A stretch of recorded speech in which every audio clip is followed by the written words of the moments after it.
Seja muito bem-vinda e muito bem-vindo ao Pod Conecta.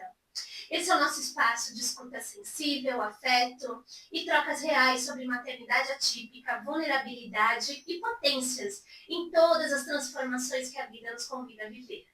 No episódio de hoje, vamos falar sobre algo que toca profundamente muitas de nós, o propósito de vida. E temos conosco Priscila, mãe do João Pedro e do Mateus, escritora e autora do livro Amor e Silêncio. E estamos aqui também com a Daiane, mãe da Ana e do Renato, empreendedora e proprietária da Adapt Life. Nessa conversa, nossas convidadas incríveis vão compartilhar histórias de amor, de coragem e de resiliência. Mas antes, um recado. Se esse episódio tocar você de alguma forma, aproveita e ativa as notificações do Pod Conecta. Assim você não perde os nossos próximos encontros. E avalia com 5 estrelas. Isso faz toda a diferença para que mais pessoas encontrem e se conectem com a nossa rede. Comenta, compartilha, envia para alguém que você ama. Pode ser exatamente o que essa pessoa precisa ouvir hoje. Então, vem com a gente. O episódio de hoje começa agora.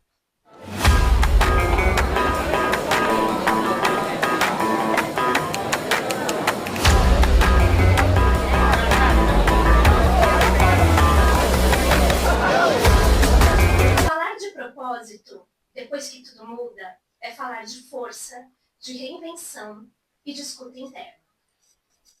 Bom, então hoje a gente tem o nosso bate-papo com a Priscila, autora do livro Amor e Silêncio. Se apresenta para o pessoal, Priscila. Bom, primeiramente, meninas, muito obrigada por estar participando aqui com vocês. Tenho uma grande admiração por esse grupo, pelo trabalho que vocês fazem. A Conecta tem feito a diferença na vida de muitas mães, de muitas mulheres. E é uma honra estar aqui também com tantas mulheres incríveis. E é isso, sou Priscila Vieira, sou mamãe atípica, mamãe típica também, sou casada. Tenho 35 aninhos, sei que não parece, parece ter menos, mas a minha trajetória vem aí desde muito cedo, né? Eu comecei a trabalhar muito cedo. Minha primeira formação foi estética, segunda gastronomia. Hoje trabalho com o mercado imobiliário. E a maternidade atípica, eu costumo dizer que de todas as minhas versões, né, é a que exige mais. Então, hoje é a que eu me dedico, é a que eu estou aberta a dividir com todo mundo, é isso que eu estou fazendo aqui hoje. E é isso, o que eu puder contribuir hoje com vocês e com todo o pessoal que está aí acompanhando essa entrevista, eis-me aqui. Seja muito bem-vinda, Pri. Obrigada. E também estamos com a Daiane, né? Se apresenta para o pessoal, Daiane.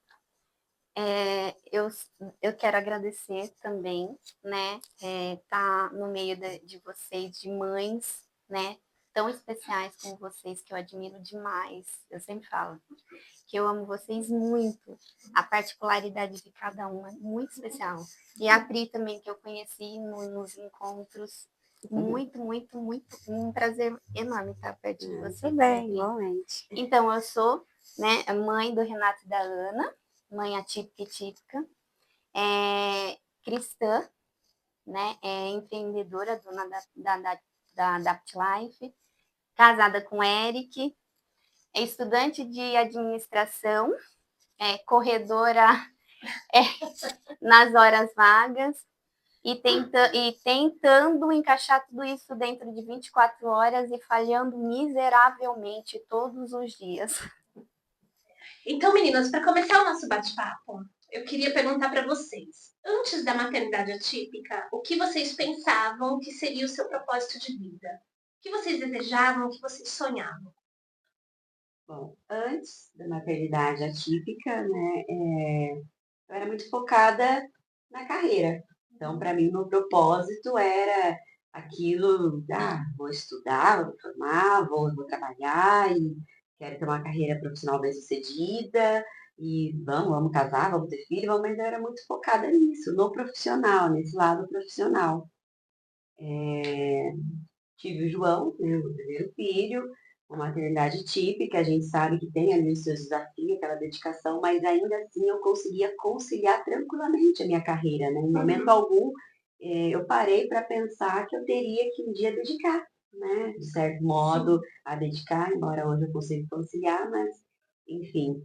Então, antes da maternidade típica, o propósito era esse, era focar no profissional e que todos os outros eu conseguiria viriam depois, né? Que eu fosse bem sucedida nisso, né? Sim. E hoje a minha visão é totalmente diferente disso, enfim. Mas esse era o meu propósito anterior. Não sei, Daiane, como foi para você?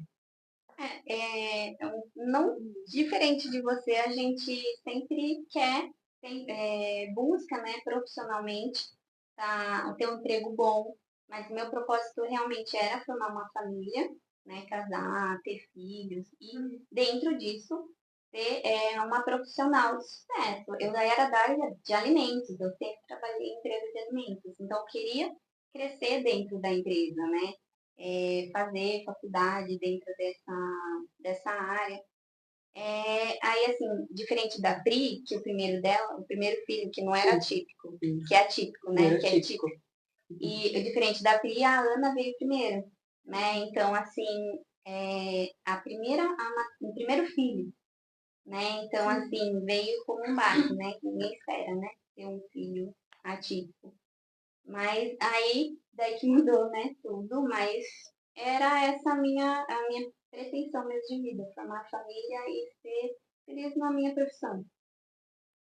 Vocês diriam que essa parte da carreira, né? Porque vocês duas tinham um foco aí na carreira, tudo mais. Vocês diriam que esse é um ponto chave, por exemplo, de mudança quando a gente tem um filho atípico. Essa é uma das coisas que teve impacto importante na vida de vocês e a gente pode até generalizar um pouco que geralmente a mãe atípica ela acaba tendo um impacto aprofundado em relação à carreira, ao mercado de trabalho.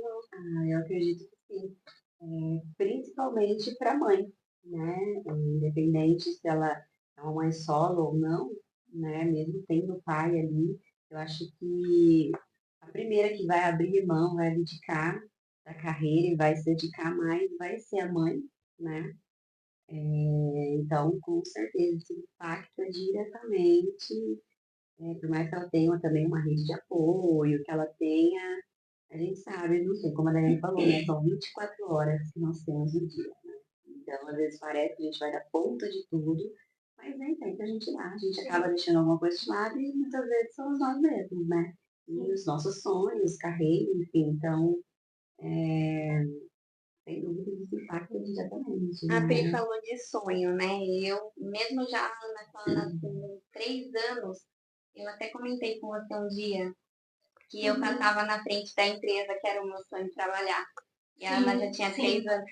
E quando minha casa estava sendo construída, eu passava na frente dessa empresa de alimentos grande, a Coca-Cola, aqui em Jundiaí. E eu falava, e a palavra tem poder, né? Que eu falava, eu vou trabalhar nessa empresa. E a minha casa sendo construída. E eu ia visitar e falava, vou trabalhar nessa empresa. E eu consegui entrar na empresa dentro da minha área. Só que eu trabalhei 40 dias lá, porque exatamente pela dificuldade.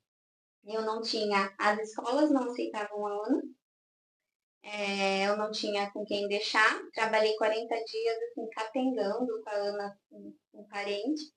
E eu precisei pedir a conta chorando em prantos, tipo, deixando meu sonho realmente, que era trabalhar. Eu consegui realizar por 40 dias. Mas realmente a mulher é a que sofre mais mesmo nessa área profissional mesmo, para criar, para cuidar do ativo.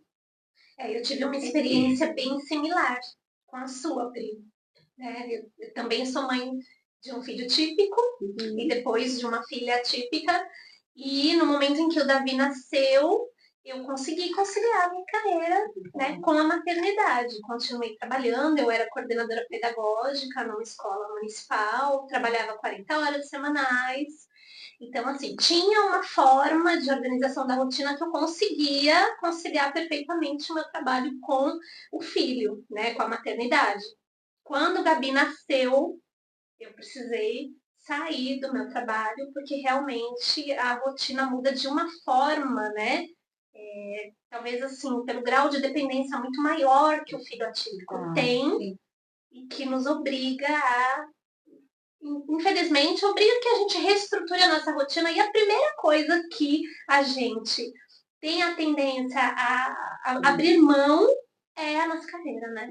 E assim, uma outra observação, né?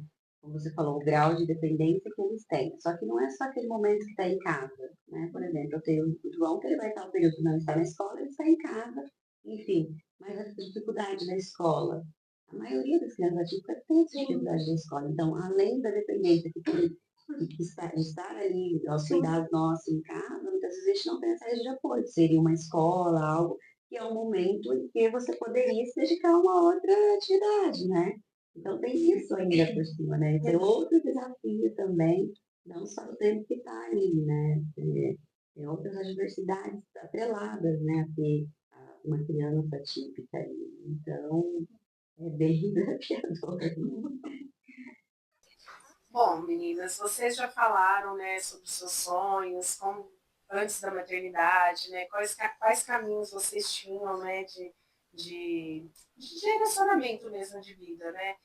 E depois da maternidade atípica, quando foi que tudo isso mudou, né? Quando vocês viram que teve que recalcular a rota, né? Quando surgiram os outros sonhos, os outros propósitos, né? A Priscila, né?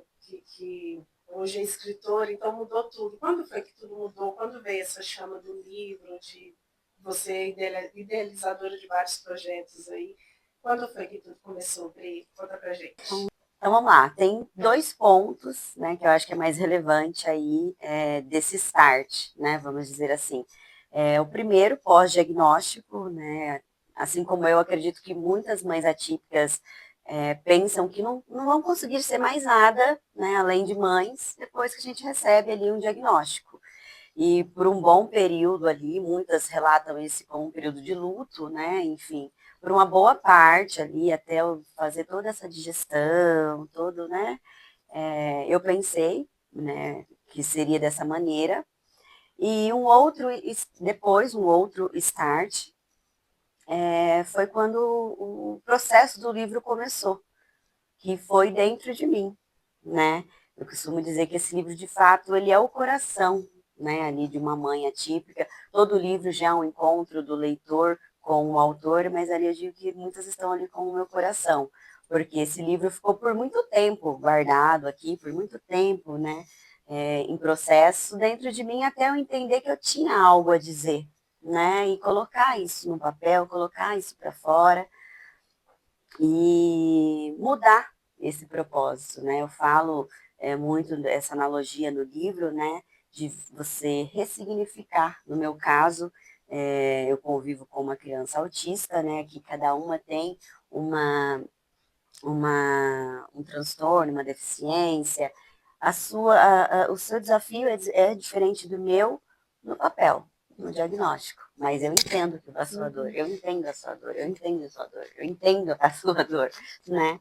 Então, o intuito do livro, de dar esse start, de querer falar com outras pessoas, é o que eu fiz. Pegar aquele pensamento que eu não poderia ser mais nada, além de mãe atípica, e não. O que a gente vai fazer com isso? E hoje ressignificar.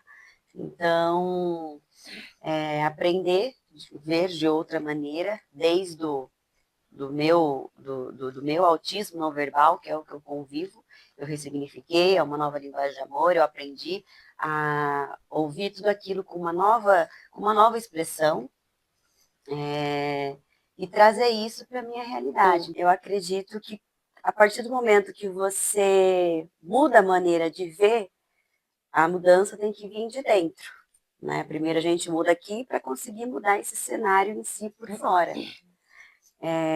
Então, hoje, o propósito mudou, e o propósito de levar essa informação para outras mulheres conseguirem. Tenho tido esse feedback positivo em lugares que eu vou hoje palestrar, rodas de conversa, até mesmo pela internet, eu vejo muito esse feedback. E, então, eu acredito que está fazendo aí um bom trabalho, porque isso salva vidas, né? O livro salvou a minha vida, né? Conseguir materializar, canalizar essa dor de uma outra forma, ajudou. Então, ajudar mulheres a canalizar essa dor de uma maneira diferente. Ali eu não falo só, que você escreva um livro, não, ali eu trago muitas outras ideias, informações com que elas possam, né, também, de alguma maneira, expressar isso diferente, né? A gente trazer ali da dor uma força, que a gente já faz isso todos os dias, né? Acaba Então é sendo um isso, direcionamento para um elas, né? Um acolhimento, direcionamento, né? Um exatamente, né? acolhimento através de Quando eu linhas. falo de linhas, exato, quando eu falo assim que tá o coração ali, porque muitas coisas do dia a dia ali que estava vivendo,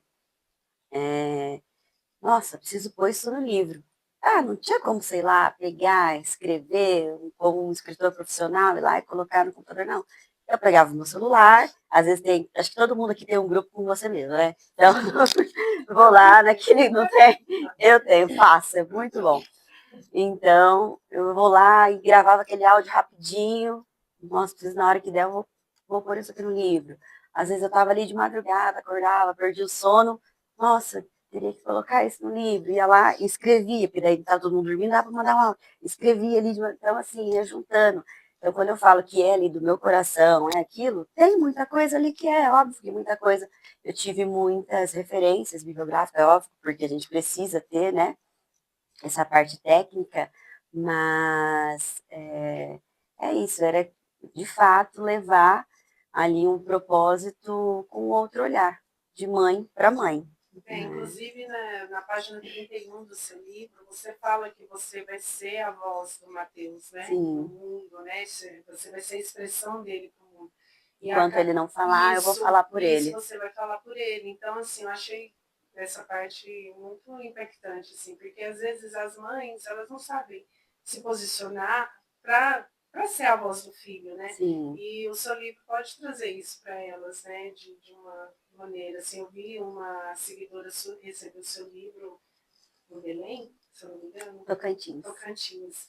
Então, assim, que vive a mesma coisa que você vive e olha o que você sabe, onde chegou, né? E a felicidade dela de estar ali com o seu livro em mãos. Ela também é uma influencer lá na região de Tocantins.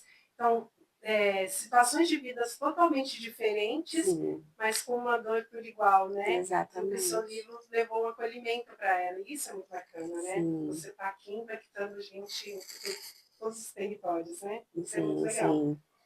E tem uma parte do livro que chamou muito a minha atenção, que você comenta que conversou com outras mães, né, em determinado momento, quando eu acho que o livro ainda estava ali no embriãozinho, né, você estava com essa ideia, mas ainda em processo, e que você conversou com outras pessoas, inclusive outras mães, para se alimentar aí, de se inspirar, se alimentar de conteúdos e tal.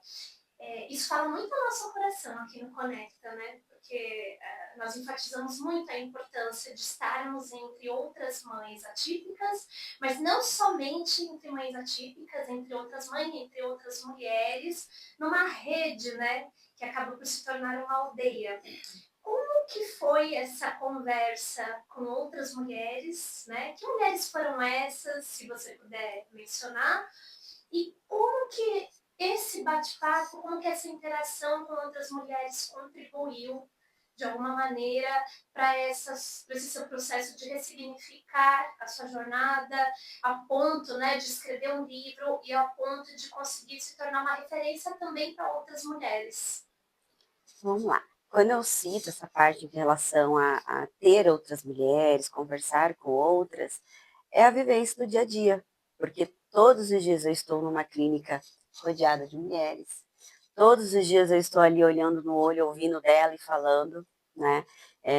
Eu até costumo dizer assim, que sempre que eu saio, às vezes, para ensinar, eu vou com uma sacolinha, mas eu volto com duas, né? Então, todo lugar que a gente vai, que a gente senta, nunca perde viagem, né? Por exemplo, agora, há uns 10 dias atrás, eu estava no Rio, né? E antes de ir para uma palestra, eu tomei um café com a Berenice Piani. Era algo assim, que era fazer um papo, mas aí a gente sentou e começou a conversar sobre questões alimentares que eu tenho com o meu filho, de restrição, enfim, de alergia, tava que ela já resolveu com o dela.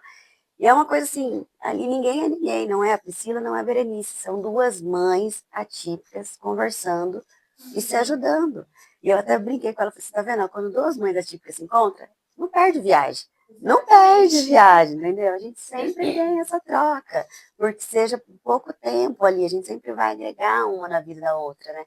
Muitas vezes a rede de apoio de uma mãe atípica é outra mãe atípica, né? Então, assim, não foi uma conversa em si, não foi uma mulher específica que falou, pode falar o nome, não. São várias que passou na minha jornada, desde o dia que eu recebi o diagnóstico, entre essas mulheres está todas as terapeutas que passaram pela minha vida, todas as mães atípicas, né, que passaram, pessoas que a gente busca, todo dia eu busco me conectar com alguém diferente, seja pela rede social, pessoas que vão somar, óbvio, né, a gente tem hoje muitas referências que trazem essas informações pra gente, e aquilo, tudo isso que eu fui pegando de experiência, de expertise, de conhecimento, é aquilo que eu falei, dentro da minha trajetória, dentro da minha vivência do autismo não verbal, eu resolvi também, né, passar isso adiante. E eu acredito e tenho certeza que toda mãe atípica tem um livro escrito aí. Todas elas daria a história dar um livro aí, porque a nossa história capítulos, fases, começo, meio e fim, né? Então, não sei quantos livros seriam, mas acredito que todas aí É tem. muito legal isso, porque você traz um ponto importante que não precisa ter um encontro marcado com alguém, com uma pauta específica, para a gente trocar ideias, para a gente crescer, para a gente expandir, para a gente aprender com a experiência do outro, né? É justamente isso, é no dia a dia. É no olho, é ali na correria, encontrei alguém, é na sala de espera, né? É no ponto de ônibus que seja. E a beleza desse costurar de histórias, né? Que vão em vários pontos tendo união de semelhanças, mas também de diferenças, da própria subjetividade de como cada uma lida com essas questões, mas como isso nos enriquece, como isso nos fortalece e nos direciona cada vez mais em relação ao nosso propósito.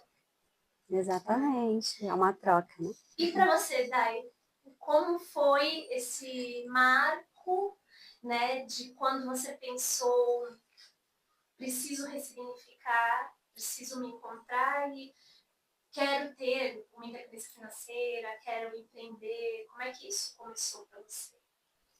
Então, Bruna, eu acho que o start de toda mãe atípica, o primeiro vem no diagnóstico, né? Quando você recebe o diagnóstico do médico, é aquele baque, né? A gente usa muito essa frase, né? Cair de paraquedas no mundo que eu desconheço, né? Assim, onde, como você tivesse ido para outro planeta, que você não sabe a língua, que você não sabe como vai agir ali, porque na minha família eu não tenho nenhum PCD. Então, assim, a gente eu não sabia, né? A gente começa a pesquisar, a gente começa a ver, e quando a gente joga no Google, sempre vem os piores diagnósticos, né? Aí, assim, a gente. Né? E eu recebi o diagnóstico da Ana com 1 ano e 3 meses, apesar de ser uma deficiência motora, foi um diagnóstico tardio. Né? Então a gente ainda tinha médico que deu esperança. Imagina, por que você leva ela na PA e ela não tem nada? Então, assim, aí a hora que veio o diagnóstico, é um baque. E o segundo start foi realmente financeiro. Foi quando eu falei do sonho de trabalhar na empresa que era o meu sonho, trabalhei 40 dias lá, eu pude perceber que é muito difícil para uma mãe atípica continuar no mercado de trabalho, principalmente esse mercado que tem hora para você entrar e sair, né? É praticamente impossível, é muito difícil. Aí, assim, como que eu me reinventei? Aí eu vi que não estava dando só para o meu marido trabalhar, a gente estava passando dificuldade financeira, E o meu primeiro emprego foi numa empresa de costura, com 18 anos, meu primeiro emprego. Eles tinham um projeto muito legal, essa empresa ainda existe aqui em Jundiaí, e nessa época eles tinham um projeto de 3 meses a pessoa aprender a costurar, então você ganhava para aprender dentro da empresa, então você aprendia a costurar, e você ficava, né, você aprendia e ficava, trabalhei um tempo lá, foi onde eu comecei a namorar meu marido, foi nessa empresa. Uma curiosidade. Aí eu sabia costurar, mas eu não tinha máquina. E não tinha dinheiro nem para comprar máquina. Aí por isso que eu falo, eu sempre recebi apoio, eu tive muito apoio, principalmente da minha mãe. A minha mãe, a minha irmã, que sempre. Nossa, a rede de apoio delas, assim, sempre foi muito bom. Eu não posso reclamar nessa parte dessa rede de apoio que eu tenho. A minha mãe me deu uma máquina. Eu tenho ela até hoje, uma máquina simples e eu não vendo, né? Porque a máquina onde eu comecei a trabalhar, eu não fazia produto para PCD. Aí eu comecei a fazer. E a dificuldade financeira era tão grande que enquanto a Ana estava no tratamento, que era em Vinhedo na época, eu saía com o Renato no Canguru e vendia lixeirinho de carro. Eu via a pessoa entrando no carro e oferecia. Aí eu começava a fazer lixeirinho, foi assim que começou. E a fisioterapeuta da Ana, na época, falou, Dai, por que você não começa a fazer tala? A gente está precisando de tala aqui para a clínica. Você quer tentar fazer? E se você conseguir fazer, a clínica compra de você. Aí eu peguei, me inspirei numa tala que tinha lá, foi o meu primeiro produto desenvolvido. Aí foi aqui, aliás, eu super recomendo, essa daqui é da minha filha. É, da filha da Bru. Então, foi o primeiro produto que eu comecei a fazer, foi a tala, né? Que permite que a criança fique de pé, né? A criança ou adulto, né? Eu não faço só para criança. Aí eu comecei a fazer. Aí o propósito, a gente tá falando de propósito. Foi financeiro, continua sendo, né? A gente precisa comer, como eu tava falando aqui, continua sendo financeiro, mas o que me dá o gás para eu continuar fazendo, porque os produtos foram surgindo conforme a necessidade das mães. Porque assim, eu trato muito com mãe. E quando o pai entra em contato comigo, às vezes não tem o nome lá, às vezes eu falo, ai, eu chamo de mulher, né? Eu penso que eu tô falando com mulher. Não, eu sou o pai. Fala assim, nossa, é muito difícil pai entrar em contato comigo. Então, assim, é sempre mãezinhas que vêm com a dificuldade do dia a dia. Fala, Dai, você consegue tentar fazer isso para mim? E eu vou tentar desenvolver na minha cabeça. Eu fico pensando, nossa, como que eu posso fazer isso? E um produto que eu vendo muito, que é o cinto do carro, que é já para as crianças que não usam mais a cadeirinha, que eu desenvolvi pela minha necessidade. Né? A minha necessidade também é a necessidade do outro, né? Que a pessoa que não tem controle de tronco não consegue permanecer sem tombar dentro do carro só com o cinto do carro. Daí a Ana já não cabia mais na cadeirinha, aí eu desenvolvi esse cinto do carro e eu recebo assim muito depoimento, não só com do cinto do carro, mas sim, um depoimento que me marcou demais foi de uma mãe que comprou o cinto do carro e ela viaja muito, que onde a menina faz terapia é longe, então ela tem que andar mais de 100 quilômetros. E essa mãezinha mandou um áudio e falou, Daiane, você não sabe o que você fez na minha vida. É a primeira vez que eu viajo 150 quilômetros e eu não preciso parar o carro para arrumar ela. Então, meu propósito agora mudou, né? Porque eu consigo melhorar de algum ponto a vida dessa mãe. Que a nossa vida já é tão difícil. Então, esses depoimentos me dão mais força de continuar. Então, assim, é isso. Cada depoimento, isso é um de tantos que eu recebo, mas é demais. Assim, é uma coisa, às vezes eu falo, meu Deus, como que eu continuo? Porque é muito difícil. Né? A correria é demais, os filhos dependem muito. Mas isso, cada dia, parece que aquele dia que eu tô pior, eu recebo esses depoimentos. Que não para, porque você precisa melhorar a vida de mais pessoas. É propósito. Tem todo por trás, né? Uhum. Não é só um objeto, né? Sim. Tem amor, tem coração. Sim, e eu, assim, todas as peças, até as pessoas pensam, Daiane, você não tem ajuda? Eu tenho ajuda. Eu tenho ajuda de uma pessoa que corta, tenho ajuda da minha mãe que faz a primeira parte da costura, só que todas as peças passam pela minha mão. Então, assim, todas as peças eu consigo colocar um pouco do meu amor nelas. Então, assim, eu dedico mesmo muito amor, muito, assim, porque eu tenho essa dor, eu sinto essa dor. Então, eu coloco ali o meu amor mesmo, em cada peça que eu faço. Quando a gente pega o seu produto, a gente vê que você fez ele com carinho, com amor, que é diferente, né? Quem não conhece e quiser conhecer os produtos da Dai, é muito, né? Essa coisinha tem um dedo de mãe nele, né? Então, assim, é muito além do que uma tala, né? Do que um cinto de segurança, né? Quando eu escuto, né, a fala sua, da Pri, isso traz, assim, uma ligação muito grande até com a gente, né, e, assim, com o nosso propósito também enquanto conecta. E eu acho, assim, tão...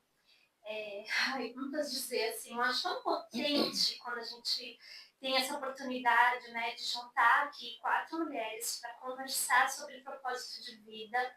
E aí a gente percebe o quanto esses propósitos, por vias diferentes, né, você produzindo, né, esses materiais que são tão importantes, esses produtos para a reabilitação das crianças, para adequações posturais, né. Eu mesma sou, gente, cliente da Dai há uns anos já.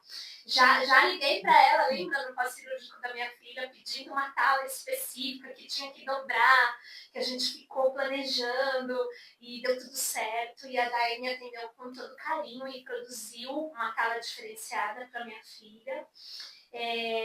E a Pri com um livro que também, né, traz uma história não só das dificuldades, mas de amor, de esperança, de ressignificação, de entender uma outra maneira de compreender o outro quando esse outro tem uma linguagem diferente da nossa, né? Da Elia, que junto comigo, quando a gente também teve um start, né, de fazer o Conecta acontecer, que também foi uma forma de... E esse próprio podcast, né? Sim. O próprio fato de estarmos aqui tem a ver com a nossa maneira de também pensar em como a nossa jornada, os nossos aprendizados, os nossos medos, as nossas dificuldades, como tudo isso poderia de alguma maneira chegar em outras mulheres, em outras mães atípicas, em outras mães até mesmo, né, de modo geral, de modo que ao compartilhar essa experiência, elas também possam encontrar esse momento desse start. Porque muitas vezes a gente fica numa zona de conforto, até mesmo dentro de um certo vitimismo, né? Quando a gente pensa assim, puxa, isso aconteceu comigo, essa experiência é dolorosa, essa experiência é difícil, mas ao mesmo tempo sair disso requer algo assim muito grande da gente, não é simples sair dessa situação. Né? Requer elaborar o luto, requer a aceitação, requer fazer escolhas, porque eu vejo que, por exemplo, no Conecta tem vezes que a gente também tem rotina, né, com os nossos filhos, com a questão das redes de apoio, quando a gente pensa em escola, quando a gente pensa em outras instituições que nem sempre estão ali, né, da forma como a gente precisa. Tudo isso a gente faz com que a gente também muitas vezes precise elaborar propostas de eventos, roteiro de podcast, etc., à 1h, por exemplo. E são escolhas que a gente faz. Mas quando a gente vê, como a Nay falou, como você falou, Pri, os depoimentos, as falas das pessoas que estão com a gente, e o quanto é importante o nosso trabalho, né, de todas nós e de outras mães por aí afora que também tem esse propósito, a gente segue firme na convicção que vale a pena. E que nós temos essa capacidade de, enquanto mulheres, mães, sim, reorganizarmos a nossa vida, a nossa jornada em prol de nos unirmos a outras mulheres, porque juntas nós somos a aldeia. E a gente tem uma força que é incrível. Tomando esse gancho, né, que você fala da aldeia, né? Eu até tenho, acho que vocês já leram o livro, já conhecem, mas às vezes quem está assistindo aí não conhece, né? Eu falo muito do ambiente socioafetivo e uso exatamente esse provérbio africano da aldeia, né? Que é preciso de uma aldeia inteira para educar uma criança. Retomando essa questão aí de toda essa correria que a gente faz para poder ter esse propósito, vocês de montar esse roteiro, a Daiane também, já pensei em desistir, mas vem esse feedback que eu não quero, né? Essa última palestra que eu fui no Rio também, cansativo, vai voo para uma cidade, você vai sozinha para uma cidade que a gente sabe que a gente precisa tomar mais cuidado, enfim. E tinha hora que passava na minha cabeça, eu falei, meu Deus, o que eu estou fazendo aqui? Deixei meu filho em casa, minha família, estou aqui e tal. E aí, no final da palestra, falando exatamente sobre o ambiente socioafetivo, né? Uma psicóloga me fez a pergunta o que era o ambiente socioafetivo no nosso país, né? Porque quando eu falo do provérbio africano, eu estou trazendo um pensamento de uma outra cultura, de um outro país, no caso, então, ali da África. Dei um exemplo para ela também de outros países, por exemplo, o Japão, que você vê todas as outras pessoas que se preocupam também, né? Um exemplo, uma criança sai para ir na escola no Japão, todo mundo que passa por aquela criança, o motorista, que está no ponto de ônibus, que está na calçada, que está até chegar, todo mundo vai garantir que aquela criança chegue com segurança na escola. E não importa se é a primeira vez que eles estão vendo. Então, isso é um ambiente socioafetivo. E eu falei para ela, diferente que o nosso país, infelizmente, não pensa assim. Se você vê uma criança ali no farol, você vai, cadê a mãe dessa criança? Entendeu? Sim. Então, infelizmente, não É acontece. sempre um julgamento, Eu falei, e na maior parte das vezes, se não todas, sim, em cima da figura materna. exato. Eu falei para ela, e eu estar aqui hoje é também um ambiente socioafetivo. Eu saí da minha casa e vim aqui também me doar, ver isso, né? E nesse momento que a gente teve essa troca de depoimentos, feedback, choro, né, ali, e aí respondi aquela pergunta que eu fiz no começo da viagem. É isso que eu estou fazendo aqui, né? Então, assim, muitas vezes bate aquela insegurança, aquilo.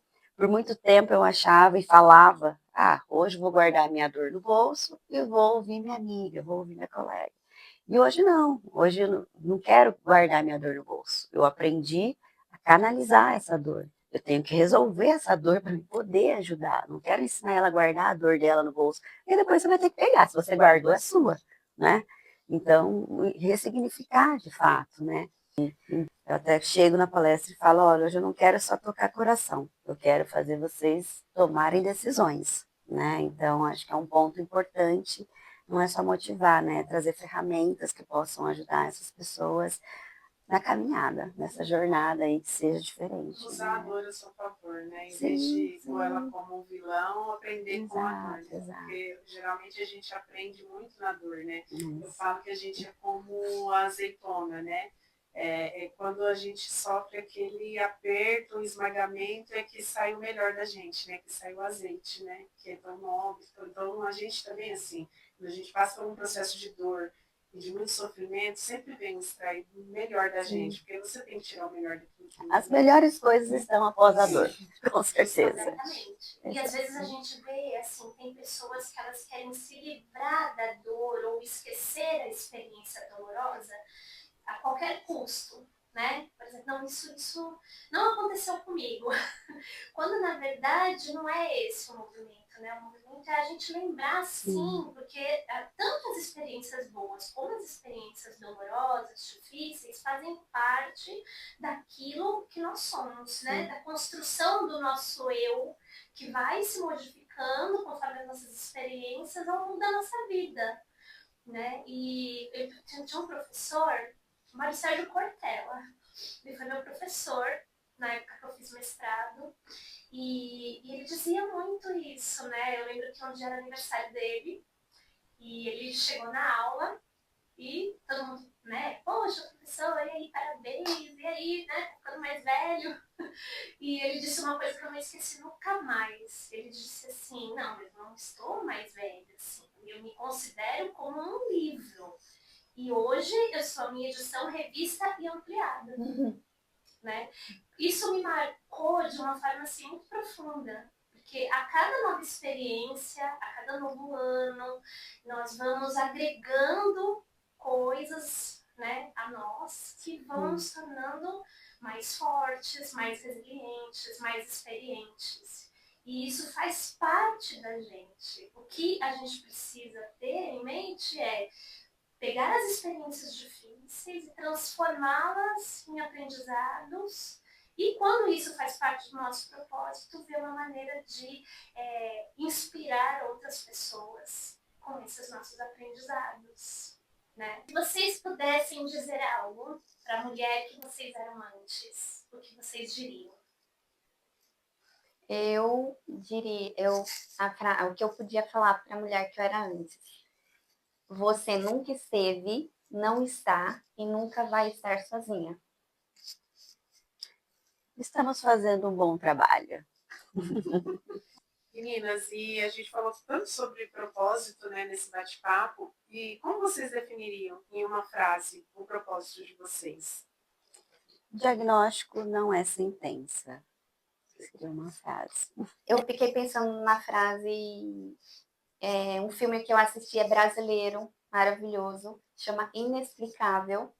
Eu assisti esse filme e essa frase me marcou demais. É uma frase voltada para a fé, porque sou cristã, eu tenho essa religião muito enraizada. É normal, a frase é normal sentir medo, mas a fé precisa ser maior que ele. Lindo. Muito potente, muito lindo. Perfeito. Toda hora que eu tenho medo de alguma coisa, de qualquer coisa, no momento, no dia, né? E bate dá um medo, fala assim. Aí eu lembro dessa frase, é normal sentir medo, mas a fé precisa ser maior que ela. Toda essa discussão me fez lembrar muito de uma leitura que nós fizemos no Conecta, do livro da Brené Brown, A Coragem de Ser Imperfeito. Não sei se vocês conhecem, se vocês não conhecem, a gente super indica, né? Porque o que a gente vê aqui são histórias de mulheres que tiveram coragem de lidar com as suas imperfeições, porque nenhuma de nós é perfeita. Nossos filhos não precisam de mães perfeitas, né? Mas de mulheres que têm coragem de expor essa nossa vulnerabilidade, de responder às situações da vida de uma forma autêntica, de se colocar no mundo, né, e dizer, olha, essa sou eu, Priscila, essa sou eu, Daiane, essa sou eu, Bruna, essa sou eu, Eli. É assim que eu sou, é assim que eu me posiciono, é assim que eu aprendi, é assim que eu faço. E isso tudo é muito importante, porque quando a gente tem essa coragem, outras mulheres nos escutam. E outras mulheres também se reconhecem nas nossas histórias. E a gente vê muito isso no Conecta, né? Muitas mães, muitas mulheres que muitas vezes chegam no nosso evento e falam: agora eu me sinto num lugar seguro para dizer, para expressar o que eu sinto, para compartilhar a minha história. E tudo isso contribui para que, aos pouquinhos, todas vão saindo desse lugar de conforto, vão lidando com as suas imperfeições, vão ganhando força, né? E juntas nós vamos construindo aí um grupo de mulheres com uma força muito grande, porque juntas nós nos fortalecemos. Não é, meninas? Sim. Então, encerrando aqui, então, nosso bate-papo, foi incrível, histórias lindas, muito feliz, né, Elis? Sim, muita troca, né? E é aprendizado, né? Cada vez que a gente se une, se junta numa roda, eu sempre falo que sempre tem a agregar, né? A gente, igual você falou, né? A gente entra com uma sacolinha e sai com duas, né? Então, obrigada, meninas, pela presença de vocês, por compartilhar com a gente, com todas que vão ver, né, o podcast, e que de uma maneira se conectem, né, com as histórias, com a gente, e cada vez essa rede, né, se ramifique realmente, que eu acho que é essa a intenção, né, atingir outras mães, sempre, né. Felizes demais em conectar as nossas histórias e que as mães que estão ouvindo também possam se conectar com a gente, possam comentar aí na descrição, né, nos itens de comentários aí, contem pra gente como foi, se fez sentido, contribuam com seus relatos, porque nós vamos gostar muito de ouvir, de entender o impacto também que a nossa trajetória surte na vida de vocês. E se você puder compartilhar com a gente qual foi o momento da sua história que te virou do avesso, que virou a chave e que você conseguiu mudar a rota e pensar num propósito, conta pra gente que a gente vai ter muito carinho ao ouvir a sua história e compartilhar. Porque quando uma história é contada, outra mulher se sente menos sozinha. E é assim que essa aldeia cresce. E para quem quiser conhecer mais o trabalho da Priscila, o trabalho da Daiane, ter mais informações sobre o livro, sobre os produtos da Adapt Life, nós vamos deixar aí certinho na descrição do episódio, as redes sociais dela, do site, todas as informações que vocês precisam, tá bom? Esse aqui é o livro da Pri, Amor em Silêncio. Você pode encontrar nas livrarias presenciais e também online. E os produtos da Dai, que o site vai estar aí na descrição do episódio. Até mais!